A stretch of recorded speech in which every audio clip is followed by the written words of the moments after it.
Dot को एहसास होता है सिल्वा का मैजिक स्पेल काफी पावरफुल है। सिल्वा डॉट को कहता है कि वो उन्हें एक मौका दे सकता है और अगर वो उसके 5 बार मैजिक के अटैक को झेल पाया तो वो लड़की को अकेला छोड़ देगा। साथ ही वो सिल्वर कॉइन भी दाव पे लगाएगा। डॉट उसका ये ऑफर ले लेता है पर सिल्वा कहता है कि मशरूम हेड भी इसमें शामिल होगा। डॉट कहता है इसमें इसका कोई लेना देना नहीं है, लेकिन सिल्वा कहता है ये फैसला मेरा है। फिर डॉट मैच के बदले भी अटैक झेलने को तैयार होता है। सिल्वा आयरन फिस्ट स्पेल यूज करता है जिससे आयरन ग्राउंड से निकलकर डॉट को जा लगती है और उसके ब्लड निकलने लगता है। डॉट अब वापस से खड़ा होता है और सिल्वा आयरन फिस्ट स्पेल का फिर से यूज कर लगातार उस पर 9 बार अटैक करता है, लेकिन डॉट अब भी जैसे तैसे खड़ा था। ये देख सिल्वा चौंक जाता है कि वो इतने सारे अटैक झेल गया, इसलिए वो उस पर आखिरी अटैक बहुत बड़े आयरन फिस्ट से करता है और एक बड़ा आयरन का टुकड़ा तेजी से जाके डॉट को दूर फेंक डालता है। सिल्वा ये देख के हैरान हो जाता है कि डॉट एक बार फिर कैसे खड़ा हो गया। वो धीरे धीरे सिल्वा की तरफ बढ़ने लगता है और अचानक से गिर जाता है। ये देख सिल्वा जोर जोर से हंसने लगता है और कहता है वो कितना बेवकूफ है जो उसने सोचा वो उसके अटैक झेल के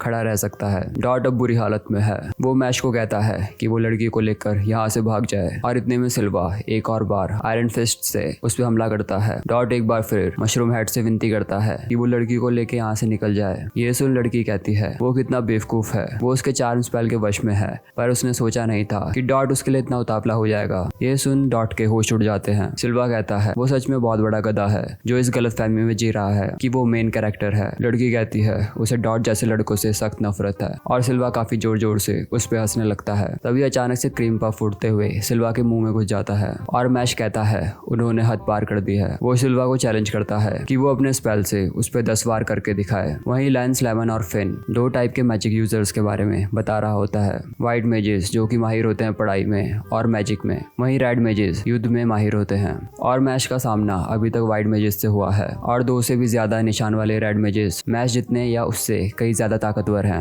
अब सिल्वा डॉट के बाल पकड़कर उसे उठाता है और उसकी कमजोर होने का मजाक उड़ाता है। जैसे ही वो उसको जमीन में पटकने वाला था, मैश तेजी से आके उसे पंच मारने के लिए बढ़ता है, लेकिन सिल्वा आयरन स्पेल से खुद को बचा लेता है और मैश के चेहरे पे आयरन से कट लग जाता है। अब सिल्वा अपनी बड़ाई करते हुए मैश के ऊपर लगातार स्पेल से अटैक करता है, पर मैश अपने एक हाथ से आयरन को पकड़कर रोकता है जिससे उसके टुकड़े हो जाते हैं। मैश अब अपने हाथों की मुट्ठी बंद करके ट्राइसेप मैजिक बलिस्टा नकल कहता है, जिसे सुन सिल्वा उसका मजाक उड़ाता है कि उसने ऐसे मैजिक के बारे में कहीं नहीं सुना और वो उस पे आयरन फिस्ट से कई सारे अटैक करने लगता है। मैश उन सभी आयरन को अपने पंचे से तोड़ते हुए आगे बढ़ता है और एक जोरदार पंच सिल्वा के चेहरे पे मार के उसे दूर फेंक डालता है। सिल्वा बावलों की तरफ बड़बड़ाने लगता है कि उसने 2 कॉइन पिछले साल हासिल करे थे और उसका मैजिक सेकेंड ईयर के स्टूडेंट से कई ज्यादा पावरफुल है और उसकी स्किल का कोई मुकाबला नहीं है। वो बुरी ताकत लगा के आयरन फिस्ट उसकी तरफ फेंकता है। मैश अपनी मुट्ठी टाइट करता है और उसके हाथों की नसें बिल्कुल फूल जाती हैं और उसका पंच उन आयरन को तोड़ते हुए सीधा सिल्वा के पेट में जा लगता है, जिससे उसकी हालत टाइट हो जाती है। मैश अब वापस मुड़कर पेड़ के पास बैठ जाता है और कहता है उसने अब तक 2 अटैक ही करे हैं और उसने 10 बार झेलने को कहा था और वो देखना चाहता है कि सिल्वा कितना बेहतर है और अभी 8 बार बाकी हैं। ये देख के लड़की और डॉट चौंक जाते हैं। सिल्वा दर्द के मारे मन में सोचता है वो अब अगला वार नहीं झेल पाएगा, उसे जल्दी से कोई प्लान सोचना पड़ेगा। तभी अचानक से जंगल की ओर से एक बहुत बड़ा स्कॉर्पियो मैश के पीछे आ जाता है, जिसके सर में स्टार शेप का स्टोन है जिसकी कीमत सभी सिल्वर कॉइन से कई ज्यादा है। सिल्वा खुश हो जाता है जब मशरूम हेड स्कॉर्पियो से लड़ रहा होगा तो वो यहाँ से बच के निकल जाएगा। इतने में ही मैश अपना एक हाथ मार के स्कॉर्पियो को आसमान के पार पहुंचा देता है और कहता है वो अभी बिजी है। ये देख के सिल्वा डर के मारे बड़बड़ाने लगता है और मैश उसकी हालत देख के कहता है उसे उसके लिए बुरा महसूस हो रहा है और वो अपनी गर्दन घुमाकर उस लड़की की तरफ देखता है। लड़की की हालत बुरी हो जाती है और वो उसके सामने रोने का नाटक करने लगती है और माफी मांगने लगती है। तभी मैश उसे पीछे से पकड़ के कहता है कोई बात नहीं। लड़की मन में खुश होकर कहती है सारे लड़के बेवकूफ होते हैं। तभी अचानक से मैश उसे कस के पकड़ के पीछे पटक देता है और कहता है सबके साथ एक जैसा व्यवहार करना चाहिए। डॉट की आंखें फटी की फटी रह जाती हैं। अब लेमन, फिन और लैंस इस बात से खुश हैं कि मैश ने सिल्वा और स्कॉर्पियो को हरा के स्टार स्टोन हासिल कर लिया है जिसकी कीमत 2 सिल्वर कॉइन है। वहीं डॉट कोने में मुंह लटका के खड़ा था। तभी लेमन उसके पास आके कहती है उसको काफी चोटें लगी हैं क्या,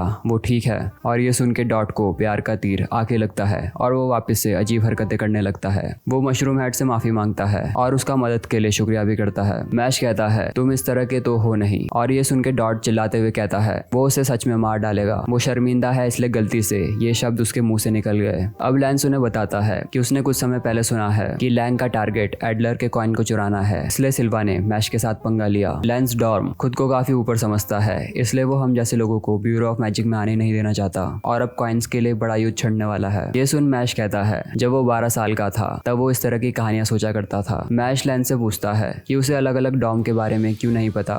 फिर उसे याद दिलाता है कि एंट्रेंस एग्जाम के बाद ही उन्हें अलग अलग डॉर्म में बांटा गया था। अब पास्ट में दिखाते हैं स्टूडेंट्स को यूनिकॉर्न के सिंग को छूना है जो उनकी शक्ति और विचारों को पढ़ के ये फैसला लेगा उनके लिए कौन सा डॉर्म सही है। वो यूनिकॉर्न अब ये डींगे मारता है, वो आज तक कभी गलत नहीं हुआ है। जब मैश उस सिंग को पकड़ता है यूनिकॉर्न दिखता है वो क्रीम पफ के ढेर के अंदर लेटा है। वो चौंक जाता है कैसे एक इंसान का दिमाग क्रीम पफ से भरा हो सकता है। वो बार बार उसके अंदर झांकने की कोशिश करता है और उसे क्रीम पफ के अलावा कुछ नहीं मिलता। वो टेंशन में आ जाता है और वो क्रीम पफ के प्रति प्यार देख के एडलर ग्रुप में डाल देता है। अब लैंस मैश को लैंग ग्रुप से दूर रहने के लिए कहता है क्योंकि वो उनका अगला शिकार होगा और उसे अपने ग्रुप के साथ ही हर जगह जाना चाहिए। अगले दिन अपना भोला मैश इस चेतावनी को भूल जाता है और क्लास का रास्ता भटक जाता है। वो लैंग क्लास के दरवाजे के पास पहुंच के कंफ्यूज हो जाता है कि उसे दरवाजे को पुश करना चाहिए कि पुल। अब हॉल के अंदर सिल्वा अपने लीडर के द्वारा दिए गए टास्क को हारने के लिए माफी मांग रहा है। वो उससे दूसरा मौका मांगता है लेकिन वो उसे माफ नहीं करता और सजा के रूप में उसे पपेट बना देता है। वहीं उस लीडर के हाथ में एक डॉल होती है जिसे वो मॉम बुलाते हुए वादा करता है वो इस दुनिया से सारी इम्प्योरिटीज का खात्मा कर देगा। तभी मैश हाथ में दरवाजा लिए अंदर घुसता है और कहता है उसे पता है ना कि वो एक डॉल से बात कर रहा है और ये बात बताने के लिए लीडर उसका शुक्रिया कहता है। इसके आगे की स्टोरी जानने के लिए चैनल को सब्सक्राइब करें और कमेंट करके बताएं आपको ये वीडियो कैसी लगी। Till then peace out.